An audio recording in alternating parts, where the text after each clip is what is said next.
ஒரு பிராமண இந்துவாக இருக்கிற எச் ராஜா திருமாவளவனை பார்த்து தூய சக்தி என்று சொல்ல முடியாது, தீய சக்தி என்றுதான் சொல்ல முடியும், சொல்ல வேண்டும். அதனால்தான் அவர் என்ன சொன்னாலும் அதை பத்தி கேட்கறதில்ல, சிரிச்சுட்டே போயிருது. யூ ஆர் வெரி கரெக்ட், நீ கரெக்டா தான் சொல்லி இருக்கிற.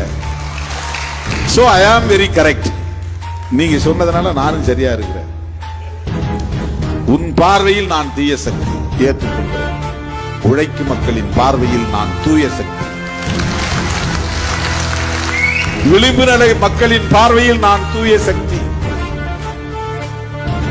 சனாதன எதிர்ப்பு களத்தில் இருக்கிற ஜனநாயக சக்திகளின் பார்வையில் நான் தூய சக்தி. அப்படி என்றால் உன் பார்வையில் நான் தீய சக்தி தான். விடுதலை சிறுத்தைகள் கட்சிக்கு தடை விதிக்க வேண்டும். டெல்லியில ஆட்சி இருந்தா தடை விதிச்சிட முடியுமா?